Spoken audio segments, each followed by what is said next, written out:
It's Nerdy Witch here, and today's video is 9 signs that you might be a kitchen witch.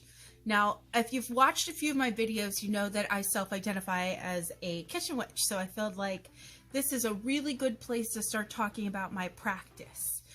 Let's define the kitchen witch a little bit more precisely, okay? I got notes to make sure I hit my points here. But a kitchen witch focuses their magic on the home and hearth. They are literally the most domestic diva that you can think of. These really speak to home bodies, caregivers, for babies count 2 for children, but you really want to provide for that family and home environment. And your family doesn't always have to be biological family either. That extends to your friends and people that you have chosen to be part of your family.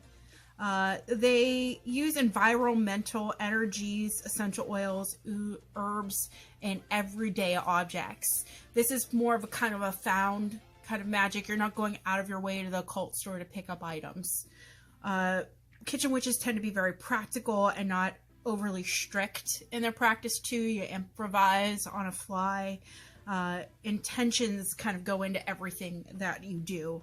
And you're most likely to use these kind of magics for protection, healing, and care of others. So let's dive into the 9 signs that you might also be a kitchen witch. Okay, sign number 1. You love to make things from scratch. You love to cook. You love to create. These are things that you could easily buy in the store, but you rather make them yourself, put your own stamp on them. And I feel like when you're that kind of a person, you appreciate the little tiny things. I love when my children make me gifts, and I extend that out to my family and my friends during the holiday season. And I come from a big Italian family. You show your love with food. So somebody comes over, oh, let me fix you something to eat. You know, let me cook for you. Oh, okay, you need some more soap? Let me make you some soap. Like, that's just kind of sign number 1. Like, that should just be the biggest light bulb that goes off in her head to start. Sign number 2. Other things happen in your kitchen aside from cooking. It's the hub of your life. It's where your friends gather when they come over and you guys sit around the table and you talk, or maybe you do homework or you pay your bills. I know me, I used to do puzzles. I paint in my kitchen. I do all of my crafts and homemade things in my kitchen. I almost never leave. I read in my kitchen. It is the center of our lives in my household. So if you almost never leave your kitchen, that would be sign number 2. Number 3, you naturally, instinctively take care of others. This is a good place for empaths to fit into, like myself as well. You're just naturally a caregiver and a healer. You provide for others, in maybe even people that you necessarily should, but your heart goes out to them. That means that you're in a position where kitchen witchery also might be of benefit to you.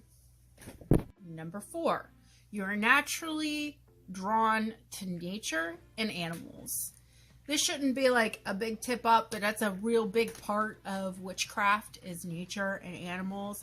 I know that a lot of kitchen witches that I've interacted with like to keep pets, or they'll feed birds and other creatures outside. I know that I'm particularly susceptible to seasonal changes.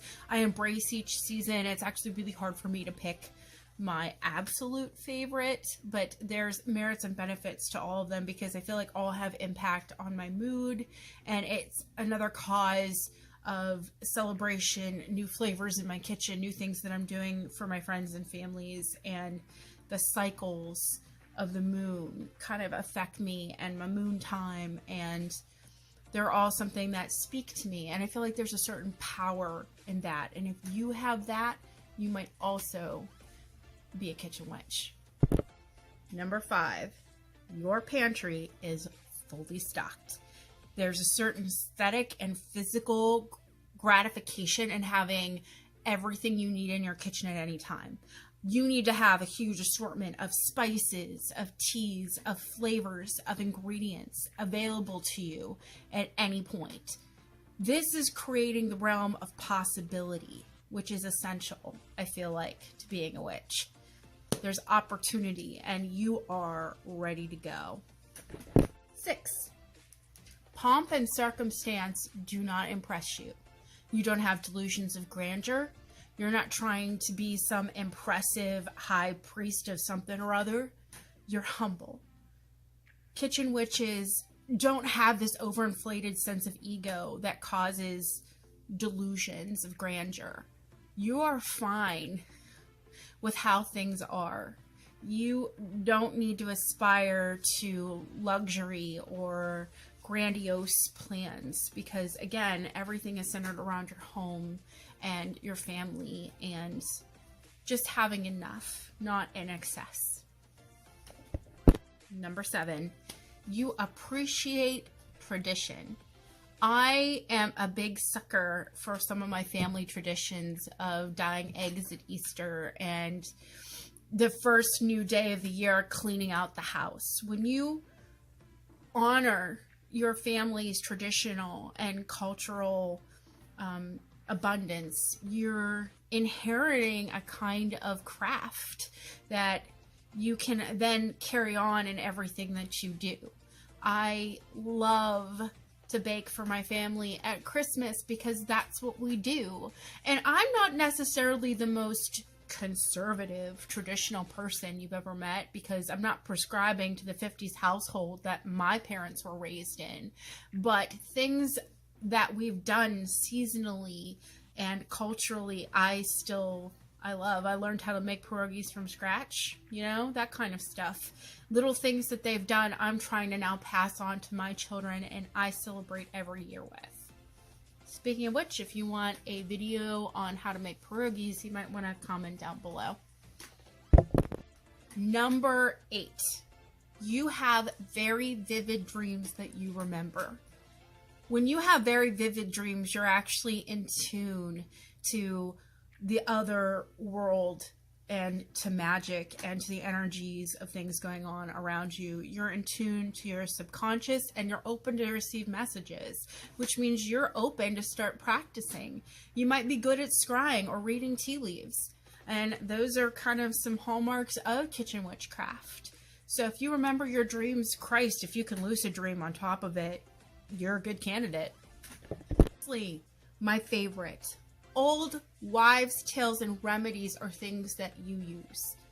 I like to fight with doctors. I don't believe that all medicine is best when prescribed from a doctor.